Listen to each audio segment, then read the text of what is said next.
When I was born and my father, the chief of our fishing village, looked at me for the first time, he was furious. He went purple in the face and said, "I come from a long line of first sons, and this girl ruined it. You should have given me a boy." Mom tells me that as he said this, I grabbed a lock of his hair and pulled it. Immediately, he pushed me into my mama's arms and left the room saying, "You've brought shame to me." I am Maria, and I live in a small village in the eastern part of Brazil. I was the eldest child in my family, and I had a younger brother, Carlos, whom my dad worshipped. He was so proud of him only because he was a boy. But the important thing is that my father was the chief of the village, which means I'm a princess, and I freaking hated it. My parents never wanted me to go to school. But guys, before I continue my story, please know that My Story Animated will give $1,000 to one lucky person who subscribes in the next 7 days. Tell your friends, tell your sister, brother, and mom to subscribe now. I was always walking around in dangling pieces of gold jewelry and such heavy clothes. Mom was always ordering servants to do my hair or to paint my face and hands and feet, but I never finished any of these beauty sessions. I would always give the maids one of my gold accessories so that they would let me leave. Then I would sneak off to the river where there would be small groups of young boys learning how to read and write. I used to hide in the bushes and listen to the teacher,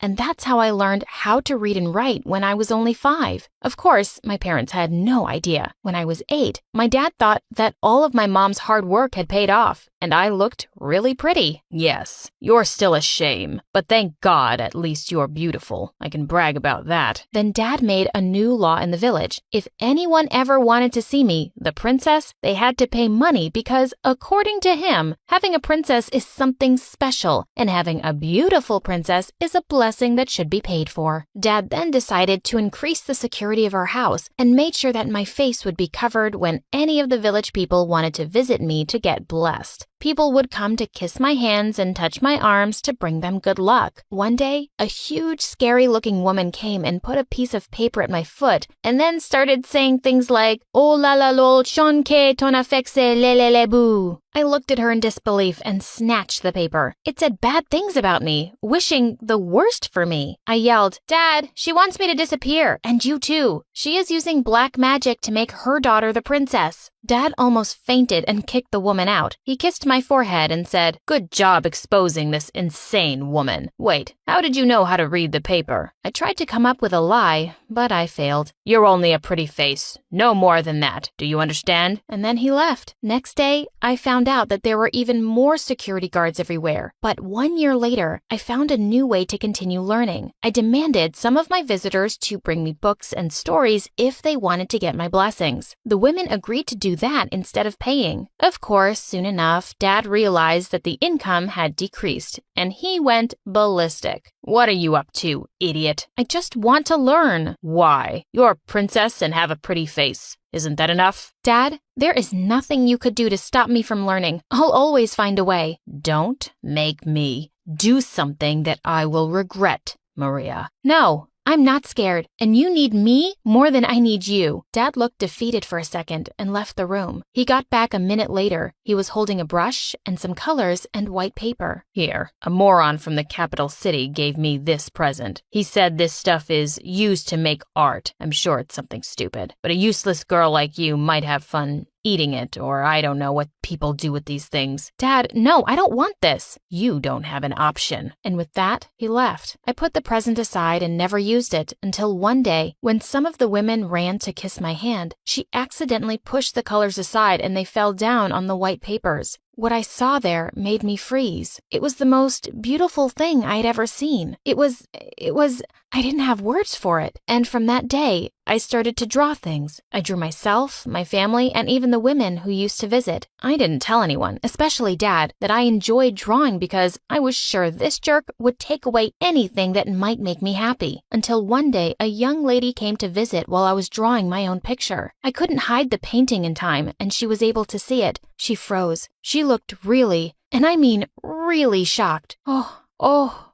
My God, what is this thing? I've never seen such a beautiful thing in my life before." Then she got on her knees, put her hands around her head, and started crying. "How could this be so beautiful? and real. Oh, God, I need to tell everyone. And she ran away before I could stop her. Soon enough, more women were coming and looking at my portraits and got the same reaction from everyone. This is new. This is a miracle. This is God's hand. And then she bowed, and other women did the same. Soon enough, the entire village knew about my paintings and came to see my work. I had no idea what was going on. I knew I was doing something new. The entire painting idea was new in my village at that time. It reminded me now of the people's reaction when they saw TVs for the first time. They said it was witchcraft or magic. People took time to process and accept TVs, radios, or any new invention. And the same thing was happening with my paintings in my village. Of course, I now know it's called painting. Back then, we called it marking the paper. But my people didn't panic or get scared. Instead, they fell in love with my portraits, and they never left my house. Dad was furious and came pushing through the crowd, yelling at me, "What do you think you're doing here? Just taking your advice and having fun with your present? And look what you did. People can't stop talking about this. They don't go to work anymore. They just sit around my house all day, asking to see your stupid papers." One of the women shouted, "Don't call her work stupid, or else." Yes, it is stupid. It's something new. Something we never knew about before in this village, but that doesn't mean it's anything special. And don't talk to me like that. I'm your master. You should worship me, not a useless girl like her. And for what? Stupid papers? Papers? Have you even seen my papers, Dad? No. And I'm not even interested. I'm your dad, but they are being too dramatic just because you're their princess and they want to please you. They just want your blessings. That's why they're overreacting. And to answer your question, no, I don't want to see anything here. Then I held the painting of his face and showed it to him. Even if it was yours, Dad? Suddenly, Dad looked like he was about to have a heart attack. His lips started shaking and his eyes teared up. Is that me? What is this? It's...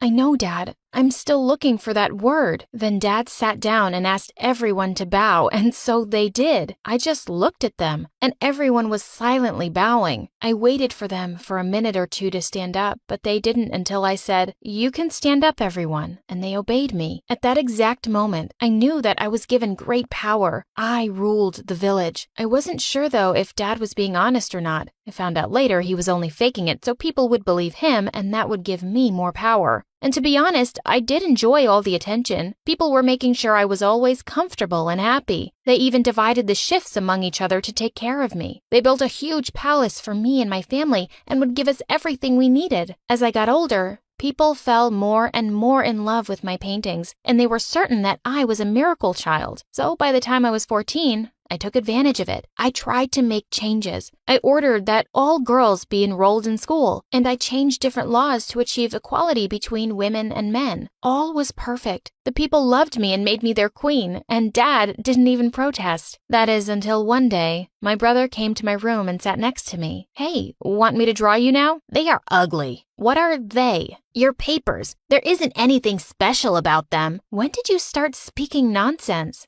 "Nonsense is what's been going on with everybody in this insane village. I never liked your work. I was just a kid and saw everyone being hypnotized, and I acted the same way because I thought it was the right reaction. If I were you, I would keep my opinion to myself." "No. Carlos, don't be stupid. They love me and love my work. What do you think they would do to you if they hear your honest opinion? I'll make sure to end this. I promise." And with that, he left. The next day, my brother was standing in the village square yelling at everyone, and people started to gather around him. "People, it's time to get your sanity back. What's happening here is bad. It is dangerous. Listen to me, my people. I'll save you. I'll enlighten you. I'll free you. The papers of the princess are nothing but art, and art doesn't control people. Art is beautiful, but don't give it more importance than it deserves. Free your minds." "Are you out of your mind, kid? How could he talk about our princess like that? Let's teach him a lesson." And in seconds, hundreds of people were around Carlos ready to kick his butt. But I yelled, "Stop!" Everyone froze and did what I asked. "No one touch him. Carlos, I command you to leave right now." Carlos looked terrified and left the place running. Then to my people I said, "My faithful people, I apologize, and I promise this won't happen again." Then people started cheering and clapping. That night, everyone gathered in front of the palace and they partied until the morning. The more I painted, the crazier people got. They stopped going to work. Children didn't go to school. Women wouldn't stop getting pregnant. They wanted more children to name them after me, to honor me. It was chaos. And for the first time in my life, I realized I had messed up. I had ruined my own village. I ran to Carlos. What should we do? We? Like you and your people? No, like me and the only sane person in this village. Say it again. Who is the genius? I didn't say genius. Fine, you're a genius. Help me. He looked straight into my eyes and whispered, run. And where should I go? I mustn't know, or they will make me tell them where you are. That night, I gathered my stuff, my paintings, and a lot of money, and I left. The next morning when I got to the capital, I entered a small store to get some food. When I got to the cashier to pay, I thought for a second, and instead of paying, I held one of my paintings to show him. He looked at me in silence. Are you okay, kiddo? Can't you see this? Yeah, yeah, what's the word? It's okay-ish. Maybe with a little practice, you'll get better. Aren't you going to pay now? I realized at that moment that the big city was something else. I settled down and started taking painting classes. After a few years, I met someone and we got married and had 5 children. 20 years passed since the day I left my village. One day, I got a phone call saying that my dad had passed away. When I got there, I was scared people might gather around me or go crazy, but nothing happened. I got curious and stopped to ask some people if they recognized me, but they shook their heads until I met an old lady who came running to me and said, "Our princess." You know me? Why aren't you bowing?